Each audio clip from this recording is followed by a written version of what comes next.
Hello and welcome to Sport Tonight. I'm Cecilia Omogbe in Lagos. And of course, it's 2 days to the commencement to the Africa Cup of Nations 34th edition in Côte d'Ivoire, and the Super Eagles of Nigeria will be making its 20th appearances. But then we know what's happening in camp are currently injury worries. Yes, a whole lot is currently going on. But Austin is ready to join me from London.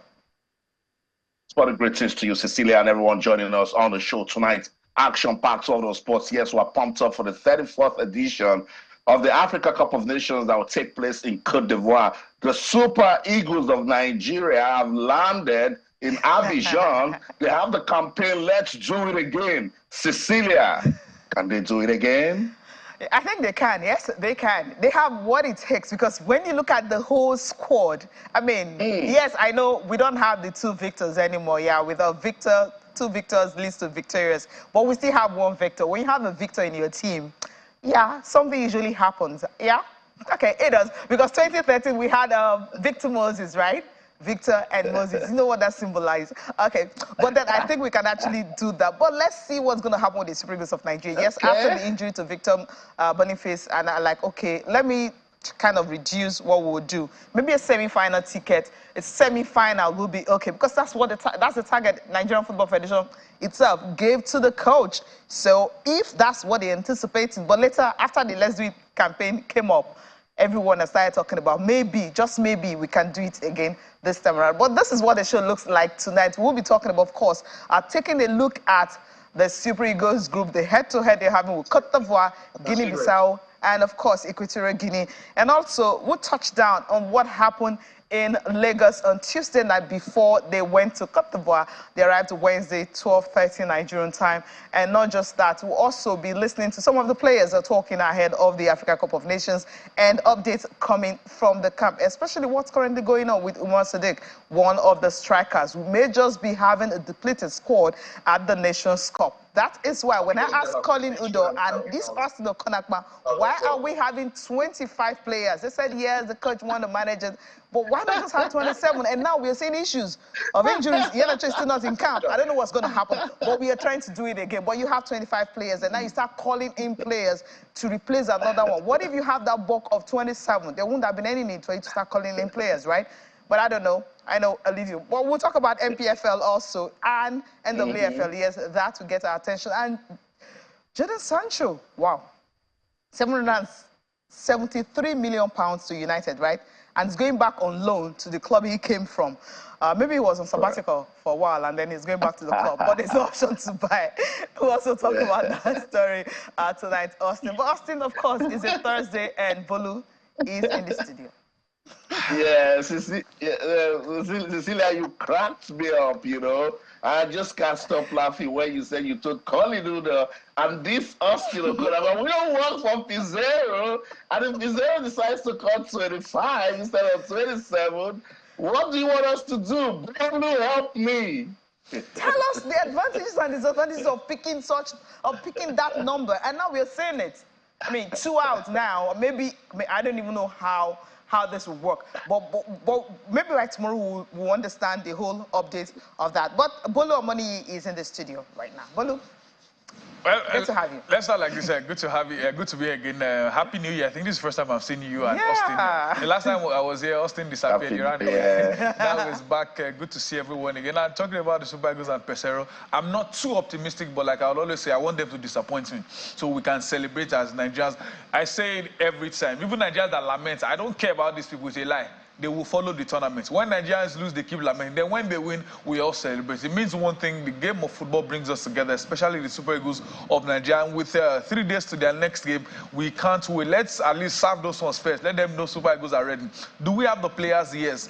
Do we have the team? Maybe, but it's always good to start the tournament very well, and hopefully they will have a very, very good start. And NWFL, match day 7 done and dusted. Like we always say, they're always ready with their graphics, everything.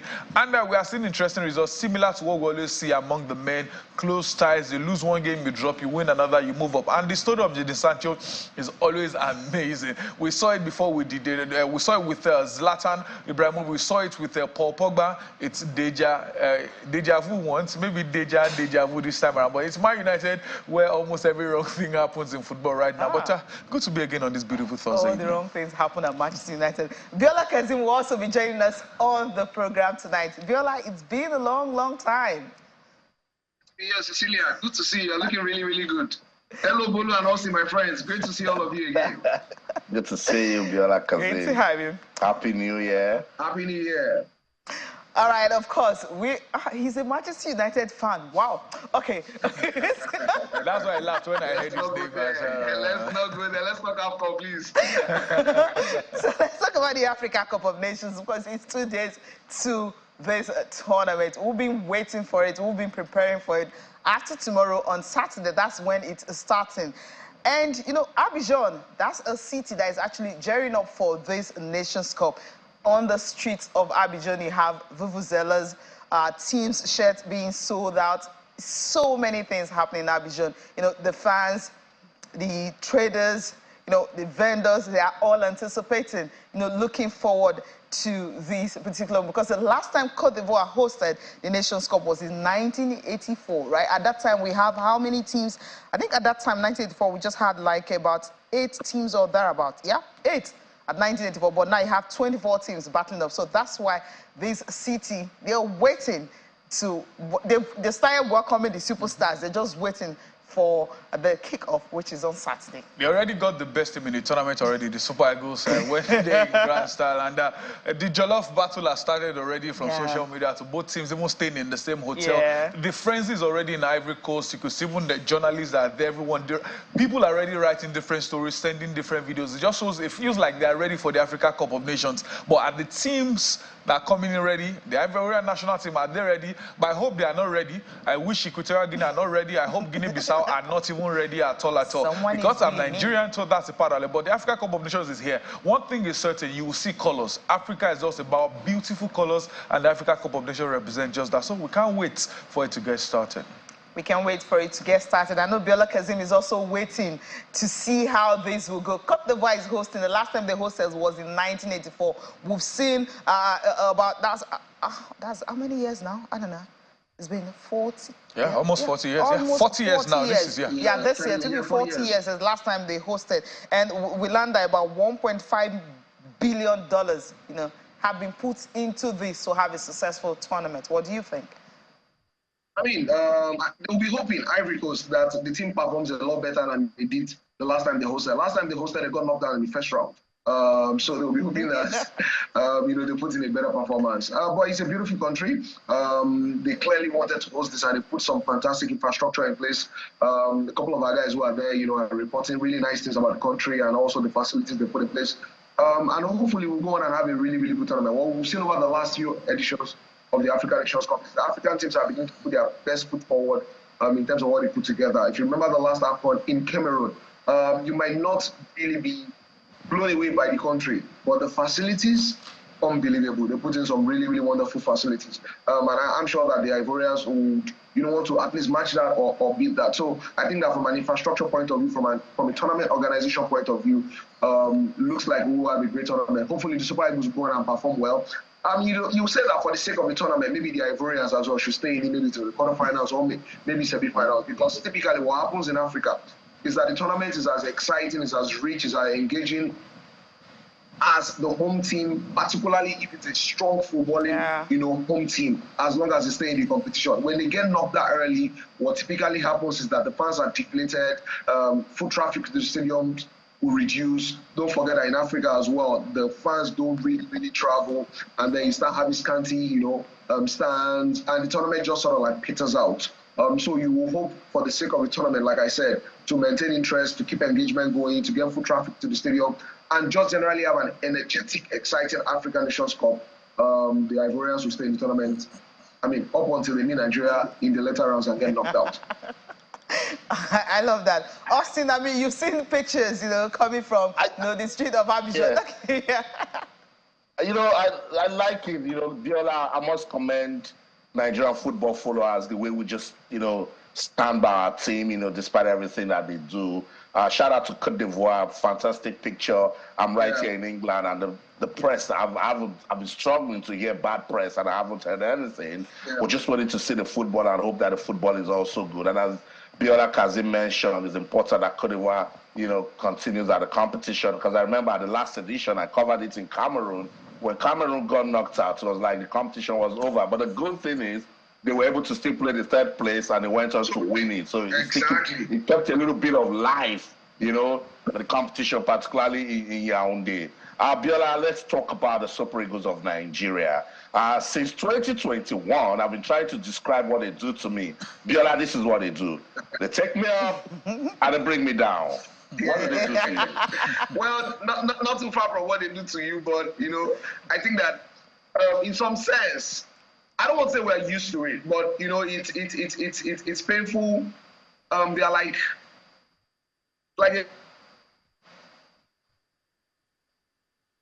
I think we lost Biola Kazim. Hopefully he gets to come back. Cecilia, let's get on with the show. You're right there with Bolu. Bolu, let me also ask you before Cecilia gets into some of the facts that we've prepared for the AFCON. 2 more days to go. Biola, Bolu, what does the Super Eagles do to you lately? I think it's everyone. It raises your hope that, look at the game against Sao Tome and Principe. Scott saying, these guys are getting the goals. They play the next games, they find it difficult to get goals. They play one match, they score 3-4 goals. The Super Eagles are back, and we struggle again. But it's difficult. Like I said earlier, people that keep saying, I know they follow, it's a lie. Everyone wants the Super Eagles of Nigeria to do well, irrespective of your love for the coach or not. You want the team. Wait till hopefully Nigeria gets to semi-final. Hopefully they get to final. You will know Nigerians still love the national team. That's how much love we have for the team. But when it goes the other way, that sorrow look, that sad look. I've been on air when Nigeria lose games, and to analyze is very difficult. You'd struggle to find the words. But when they win matches, you don't need to think twice before the World Cup. So it's more like a yo-yo thingy. Today, excitement. The next day, okay, let's just move on. Hopefully, we get more of the excitement than the other side come this Africa Cup of Nations. Hopefully, we get that.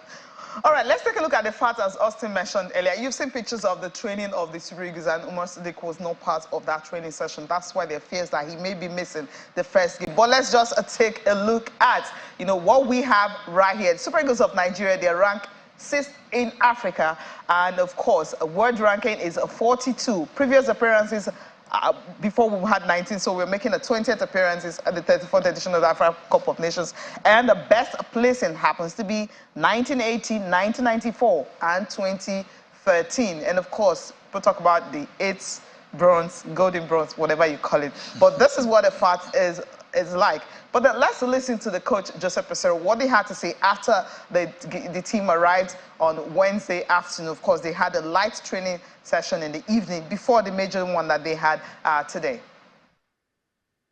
And that situation for the presentation for the CAF meetings and the photo and the videos for everybody. For that, we did only one generation training, no tactic training, no conditional training, only generation. The short tournament is the difficult tournament, hard tournament. Guinea Equatorial was he did better than us in the last AFCON. Is a good team, but you want to win. You want to win. For that, you want to put the focus 100%. Everybody, not only the training, in the meals, in the rest, in the meetings, in all the activity. You must put our maximum focus, because it's this match, the next match. You cannot commit mistakes. You cannot put 100% or more than each one, and do a collective game for win the first match. It's important for us. Now we need only about the first match, nothing more. Murphy arrived 14 because he played 13 with the team, and Kelechi arrived 13. We have contact with all the staff, our players. For that, he is work there for recover, because we have confidence in them. We have good material, good equipment, and they said for us, we arrive and done right. Okay, for start to training 100%. They told us, I hope, I wish we can do it. We cannot excuse about the weather. You need to put our focus, understand that, adapt well, and do our best with the weather, with the hot, with humidity, what is okay. Don't take care about that. Only want to put the focus in the first match, important for us.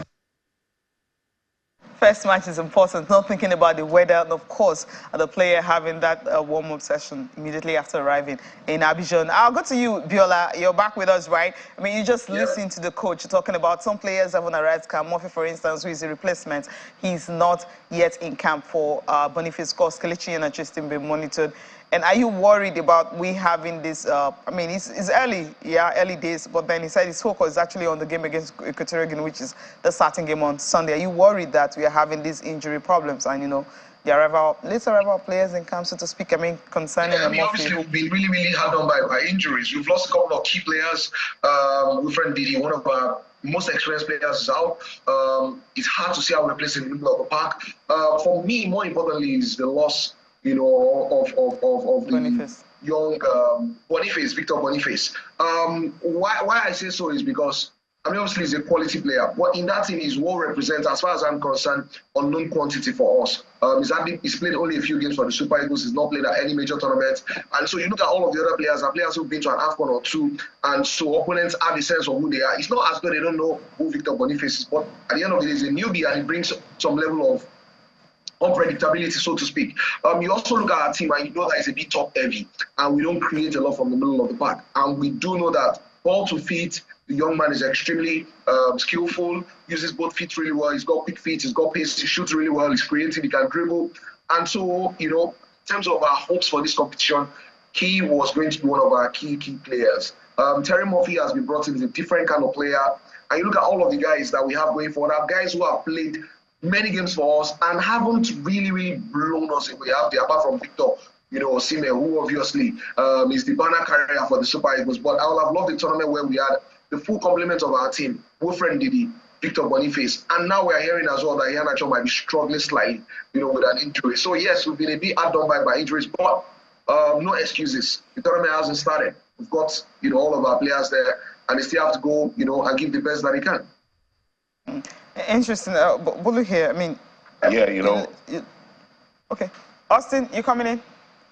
No, go ahead. Yeah, but you just listened to Bilakazin talking about, you know, those injury words. They will overflog Wilfred in the fact that he's not in the camp. But now, you know, Term is still not in camp. Kelechi and Nacho may not even play most parts. And now we are having just Victor Osimhen. I mean, that up front there, Umar Sadiq picking up a knock, so we heard from camp. That's why I wasn't with the team, you know, in the training session, you know, earlier today.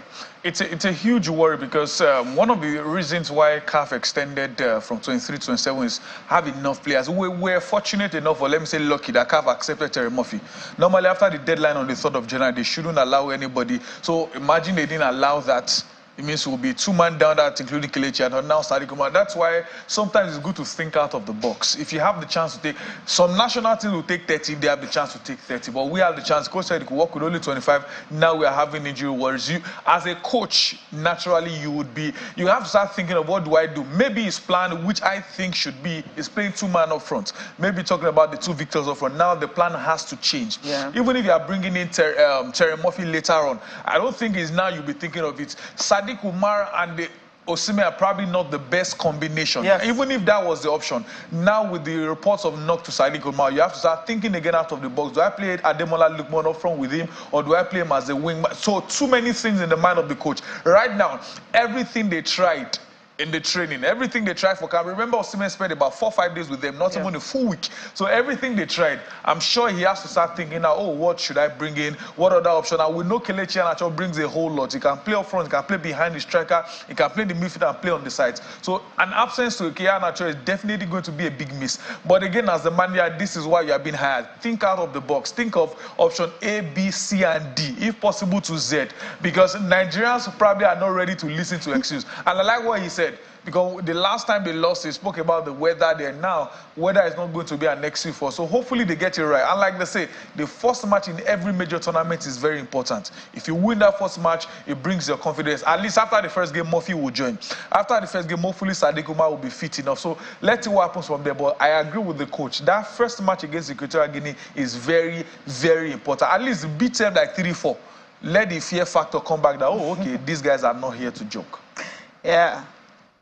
All right, we need to go on a break. When we come back, of course, Austin will be coming in here. And we also get to listen to the Lagos State governor, what he had to tell the players before they left the country on Wednesday morning.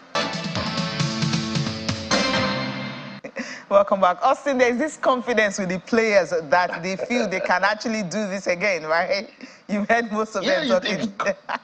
It's good, Cecilia. That's the sort of confidence you want to take into this sort of competition. That's the sort of confidence you want to display when you know that fans are not happy with you. That's the sort of confidence you need to show as you get into Abidjan to show that Nigeria is indeed a giant when you talk about football in Africa. Let's listen to Super Eagles players and the sports minister. When we come back, Biola Kazim will react, and then we'll find possible ways that they can actually shine at the AFCON. We want to do better than we did before. We have Ahmed Musa, Kenneth Romero, who won the cup before. So, yeah, we know how much it means for Nigeria, and we're going to go there to give everything. Football is only the game that unites us in Nigeria whenever we are playing. You don't think Musa is from South or Musa is from North or that. So I think with the support of the Nigerians, prayers, everything, inshallah, we're going there to make Nigeria proud. What will be the outcome of the AFCON that they're going for? It's going to become the reason for restoring joy and happiness to Nigerian homes and Nigerian families. And that there's no better time for this team to conquer Africa and to be at top of African football than now. And like I told them, I mean, it's they need to win this for the country. They need to win this for Mr. President, who is a sports and a football enthusiast, and he has more than demonstrated so. And that what is done, there's no greater way to motivate a team and to rally, together than what he has done. And I think that the team itself is in high spirits, and they're very determined, when I spoke to one of the players, he said that this moment is almost a replica of what happened in 2013, with somewhat discordant tunes and voices across the land about the kind of team they had in 2013. They overcame and they conquered Africa. And that is almost a similar moment, and that they have a point to prove.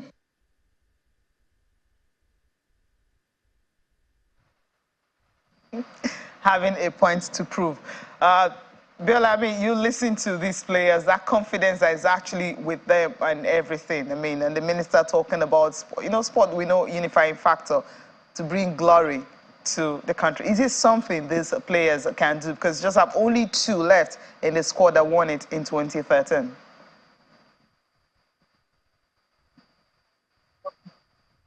Is it something they can do? Yes. I mean, we've got a couple of really, really good players. And if we make a good start, who's to stop us? Like the minister said, he said somebody told him, and it's true. I remember when Keshi went to the team in 2013 in South Africa, nobody believed we would go on and win. I think our first game was against Zambia. It was a draw. I remember that we had to get a couple of penalties against Ethiopia in Rustenburg. I was in the stadium that day. And for us to even get, to the latter rounds, and then we met Ivory Coast, who were odds-on favorites to go on and win with Drogba and all of those boys. And we got past them and we found ourselves in the final. And, the rest, as they say, is history. So you cannot rule Nigeria out in every tournament. But we must admit as well that since 2013, we haven't put our best foot forward in AFCON. I think that we didn't qualify for the next 2 after we won in 2013. And since then, we've struggled. The last AFCON as well, we flattered to deceive. Started really well against Egypt, 1-1-0. More than the scoreline was the fact that we played really, really well. Something close to how we looked. The average Nigerian will say to you that the best Super Eagles was the 1994-1996 iteration of the Super Eagles, where we played some really mind-blowing football. And we saw some elements of that in that game against Egypt in Cameroon. But that sadly proved to be the high point. From that point on, the performance, dipped. And ultimately, we considered our goal to Tunisia will never look like equalizing. So You'll be hoping for a good start, but more than that as well, you'll be hoping for the players having, fire in their belly. Egypt, Morocco, Senegal clearly are the favorites. But Nigeria is Nigeria. And if our players go out there, and play to the highest level that they can and believe deeply in their minds that they can go on to win. You just take it game by game. You win this game, you go on to the next one, you win. And when you get to the latter round, a combination of, playing well, a combination of luck as well being on your side, injuries, a lot of factors can play in your favor, and you ultimately can go on and win. So I will not sit here to rule out Nigeria's chances. We might not be going in there as one of the favorites, but Nigeria is Nigeria, and you might be surprised we'll be there on the final. We might get a goal or two and win the trophy. So we'll stand by the Super Eagles. We hope that they go on and play well. I will support them till we have to. Biola, I love your optimism. I love it so much. I'll tell you this short story. I was speaking with a member of staff of the Deschamps, technical team at the World Cup in Qatar. And I started saying, no Pogba, no Conte, no Nkunku. He said, Pause, Austin, I'll help you. He called 5 more important players that were missing. He said, but you know what? It's a system in France. He said, it's plug and play. He told me that they will make it to the final. And oh, yes, they did. And we're so close to winning the World Cup. I've looked at this team. Let's talk about formation. On our side, on our side, the signs don't inspire optimism. But if you've been a fan of Nigerian football for a long time, you realize that going into tournaments and Nigeria not looking good usually does not mean that they will not play well at that tournament. If you remember Atlanta 96 as well, we lost at home to Togo, I remember. And nobody expected that we'll go on and then we got to the tournament and we started beating the likes of Brazil and Argentina. And that's why I said Nigeria is Nigeria. The run-up to, we've had some embarrassing results, recently. But if the players can go there, remember, the shirt on their backs, and the country that they represent, and the proud history of Nigerian football, in proud history of Nigeria in African football, and play out their skates. Morocco, Egypt, Senegal can be put to the sword. They can be put to the sword. It's football, Biola. I totally agree with you. Anything can happen. The Lagos State governor hosted the Super Eagles team before they left for Abidjan, and he is confident that they can do well at the AFCON. Let's listen to Lagos State Governor Babajide Sanwo-Olu. Step, the very best, believing that even himself as a football supporter, I'm sure he'll be watching the matches when they do happen. But I think on a larger note, it's really to thank the entire team, from the coaching team, the captains and the deputy captains, for ensuring that what we know the Super Eagles for in Lagos, as an historic, relationship between Lagos and Super Eagles has been rekindled here today. And they've assured us that they are going to Côte d'Ivoire, Ivory Coast, to do it again. To do it again because they did it last 10 years ago in South Africa. And they have assured us 1, 2, 3 members of that team are even still in the team. And they've assured us that they're going to do it again. They're going to do it for the entire 220 million Nigerians. Because at this time, we need a unifier. We need sports. We need football to also, bring out the Nigerian in all of us, to make sure that, even in our diversity, we're united, and sports continue to remain that beacon of unity, that beacon of hope, that beacon of togetherness. And like they mentioned to them, on the field of play, nobody knows if you're a Christian or a Muslim. Nobody knows if you're from the north or from the south. Nobody asks which local government you are from or which state of origin you are. They are playing as a team, and they are committed with one purpose, to win their team. And I think sports is a lesson for all of us as individuals, as citizens and as Nigerians. If people can go on a team sport and be united, there's nothing that stops us as a country to be united and to understand that, yes, we might be two different sides of the coin, but we're the same coin. And I want to use them as a point of contact. And the captain has assured us that they're going to do us proud. And so I want to wish them the very best. Lagosians, Nigerians, wishing them the best, Mr. President and the entire cabinet and wishing them the best. And we're probably just going to be supporting them with our prayers. And some of us will find time to also go and support them in person, so that they know that we are indeed, supporting them with everything that we have. Awesome. The Executive Governor of Lagos State, His Excellency Babajide Sanwo-Olu. That was quite inspiring, Bolu. After listening to him, did he boost your confidence? Maybe.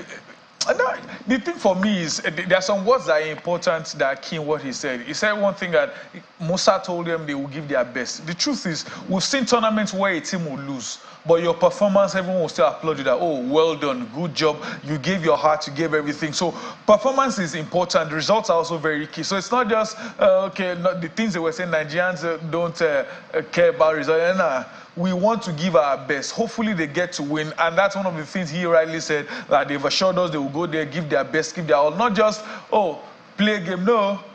I think Odiola Kazinda also mentioned earlier that sometimes when you think about the jersey you are putting on and the heart at which you play, those are the factors that brings everyone together.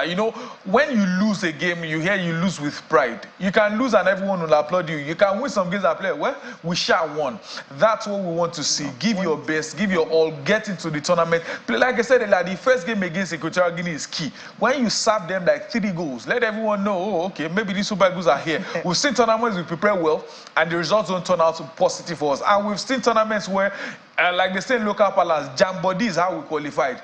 And the tournament starts and Nigeria starts to shock everyone. That's the kind of outfit I want Nigeria to go out with. The preparations, everything has been here, and the results leading to the tournament have not been very good. But when the tournament starts and they kick the game running, I can easily sit back and relax and say, well, these guys are making us proud. That's what I want to see. All right, let's take a look at the stats, of course. The head-to-head record, Nigeria and Cote d'Ivoire. And I think 2 occasions where whenever we beat Cote d'Ivoire, we get to win a trophy. Maybe this time around, that might just work well for Nigeria. Now, in 1980, when Nigeria won its very first Nations Cup, it was goalless in Group A.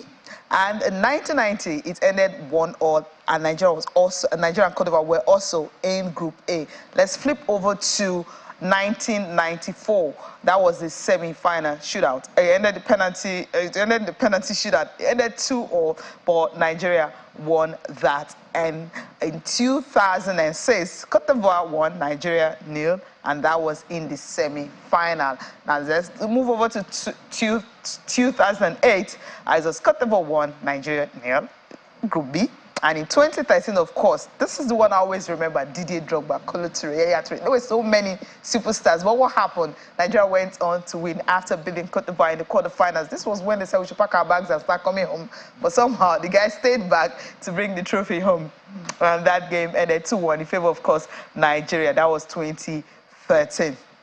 As a head-to-head record in AFCON for Nigeria and Cote d'Ivoire. Let's take a look at others. Nigeria and Guinea-Bissau, of course, they were in Group D in this one, and Nigeria won it by 2-0. And of course, for Equatorial Guinea, this will be the first meeting in Africa Cup of Nations. Yes, but other games, other competition, in terms of qualifiers for the World Cup qualifiers for the Nations Cup, usually we meet Equatorial Guinea. I remember the one that is really fresh. What was it? I think it was in Abuja, yeah, where we didn't qualify for Nations Cup. Something says I was in charge at that time. Okay, but then this is the stats that we had against the teams you're facing in Group A. And Bill, I'll come to you in this one quickly. We've taken a look at the stats. Cote d'Ivoire, do they really pose a threat this time around to the Super Eagles of Nigeria? We really don't have the superstar. Wilfred Zaha had the well-known face with the team. He wasn't even invited. Different Cote d'Ivoire, particularly when you are coming from, that team that had Kolo Toure, like you mentioned, Didier Drogba, a couple of other really, really good players. You look at this team now and you feel like, who are they relying on? Max Grado, Jeremy Boga, Sebastian Hala. These are okay players, but by no means should anyone tremble, at this stage. But they are the host country. And, if we are saying that the Super Eagles, should remember who they represent, and put their best foot forward, and fight really, really hard. I imagine that the Ivorians as well will be fired up because they are home and they have, pride, at stake. So I think that we've got to be careful. Do we have the quality to beat them? Yes. But like I said, there are a few other things, other considerations, that will go into that game. If we play at the best of our ability, I believe that we can beat them. So they're the home side. We've got to be careful. But if you want to win the tournament, these are the kind of guys, or these are the kind of games you have to start showing early on that you have the temperament, to take on. So it's a tricky game, but as always, I expect the Super Eagles to win. Yeah, interesting. Bolu, just a quick one, before we leave these particular stats. It was Equatorial Guinea. The first time we'll be meeting in AFCON. There happens to always be a team that is difficult for Nigeria to play against. But at a competitive level, at a tournament level, how will this play out? For the times we played before now in World Cup qualifiers, and I think Chan, they've never even gotten a draw. So sometimes that plays on the mind. It's just confidence for the Super Eagles. Yes, maybe Guinea-Bissau can think, oh, they won here when they came to Nigeria. But for Equatorial Guinea, every time we've met in World Cup qualifiers and the likes, they've lost. So that should be confidence booster for Nigeria ahead of this game. You just need to get your heads together. And like I've said over time, first games are always very important. I can always remember Russia World Cup. Russia were ranked among the poorest in the tournament. But Russia won their first game and everything turned around for them for years after. So this is what Nigeria needs. Get into your first game. Know that you've never lost to these sides. In fact, I don't think Nigeria have even considered it against them. It's always clean sheet when they play Equatorial Guinea. Get into the groove with this one. Win the game. Win with confidence and send a message down the spine of everyone, including Ivory Coast, who are the host. Because Jide Drogba said, yeah, Nigeria are the feared team in the group, but they will give everything. They think about themselves as a team, which is important. So for Super Eagles, think of yourselves. Don't care about Ivory Coast, which is the second game. Think about the first match. Defeat Equatorial Guinea, then we'll know what to do in the next game against the host nation. Austin, Stats don't play football, right? Yeah, but before we let the other Kazim goes, Equatorial Guinea is not a team that we should also just think will come easy. Guys, let's not forget what they did at the last AFCON. Yeah. They were in a group that had Algeria, and I think they went on to finish second in that group. And I think it was a decent AFCON. And Biola, if you can remember, they were part of those teams that we thought brought, some good blurry story to the AFCON. I think Equatorial Guinea, Gambia, Sierra Leone, and that's why we must be careful. I say this because while we know that, yes, on paper, the Super Eagles can go on and beat Equatorial Guinea, for Biola Kazim, the Super Eagles have lost to Central African Republic, couldn't beat Lesotho. We beat Guinea-Bissau at the AFCON. Guinea-Bissau came to Abuja March 2023. We couldn't beat Zimbabwe. They came to Abuja to beat us. These things make you worry, and that's why I'm wondering, where are we getting our confidence from? I mean, obviously, you have to have that Nigerian burger that you're going into a tournament. But I mean, you sound a reasonable note of caution. Bolu is right to be optimistic that if we play well, we should get past Equatorial Guinea. But like you rightly mentioned, in recent past, the Super Eagles have shown us that there is no depth that they cannot sink to. I remember leading 4-0 against Sierra Leone in Benin, and nearly losing that game. We were lucky to escape with a 4-4 draw. So we've been there. I remember Central African Republic as well, here in Lagos. I think, did they beat us? Yes. Yeah. They won. 1-0. Yeah, they won in Lagos. Then Brady came to Lagos as well, and got a point. So, the Super Eagles have shown recently that, and I think that it's not really a reflection of quality as much as it's a reflection, of psychological frailty. If there's anything this team has shown us, is that psychologically they are frail. I remember that game against Tunisia as well, at the last AFCON. 1-0 down, we were in the game. We could have fought back, but it just looked like we just gave up and died. So this Equatorial Guinea game, I think that the lesson we'll learn from all of these games we've spoken about is that if you get a chance, take an early lead. If you can, give yourself a reasonable push-in, because the Super Eagles, can go on and disappoint themselves before we even talk about them going on to disappoint Nigerians. So, I mean, obviously, it's a game where they can get, or where they should get all 3 points, but it remains a potential of the game, given their recent history of psychological frailty and ability to crumble sometimes, even without pressure. Before you go, I won't let you make a prediction for Nigeria Equatorial Guinea. That's a bit easy. Tell me Nigeria Cote d'Ivoire. Make a prediction. Nigeria Cote d'Ivoire 2-1 Nigeria. 2-1 Nigeria. Thanks so much, Biola Kazim, for your time. Sancho, he can't go without telling us about Sancho. I mean, what's happening to Manchester United? Why would a player that you got him for 73 million quid and is going back on loan after being on 6 months sabbatical without kicking a ball? I mean, I think that the transfer clearly hasn't worked. It's obvious. United, I think that didn't do their due diligence. If you are paying as much as £80 million for a player, you should have done your due diligence. Sancho came to Manchester United as a right winger. We found out that he preferred to play on the left. Also, at a point, started having psychological problems, which suggests that he didn't have the temperament to handle the pressure. And then when he came back and he had issues with the manager, he refused to apologize. Some would say he was on his right not to apologize. But all told, if United did the right character assessment, if they did the right due diligence, you wouldn't have spent £80 million on a player that eventually proved that you didn't know his best position, you didn't know how to use him, and also, critically, show that he didn't have the temperament to handle the pressure. Okay, so you're free to go now. Thank you so much for joining us on the program tonight. Oh my.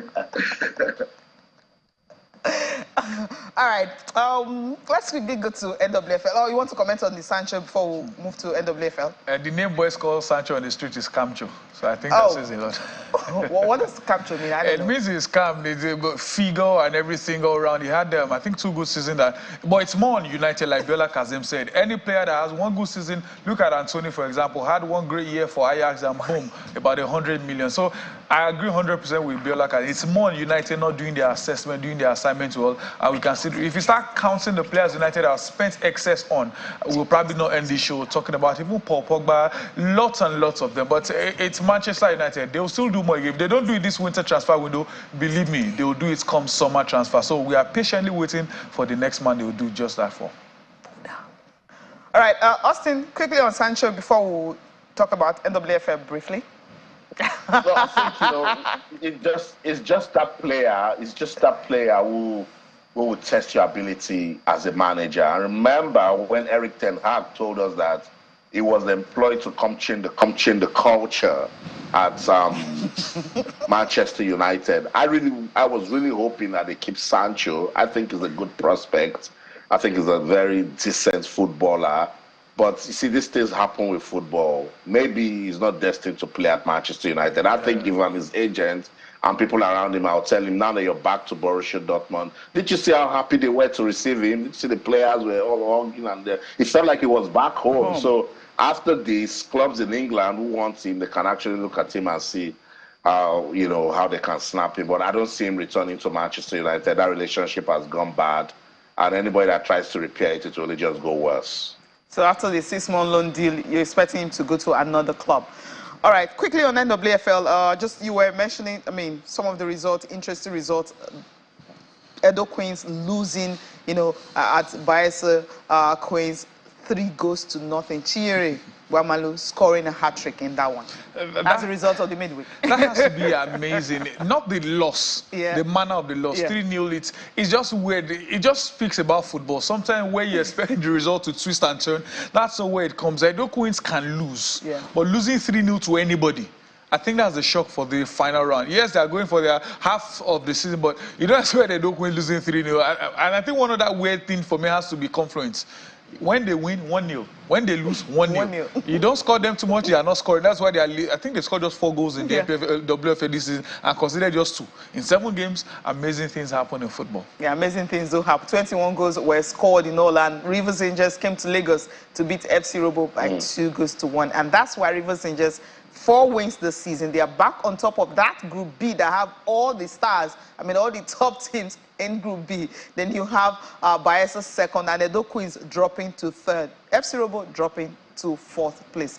Women's League is interesting, Austin, so we got to go and leave this studio.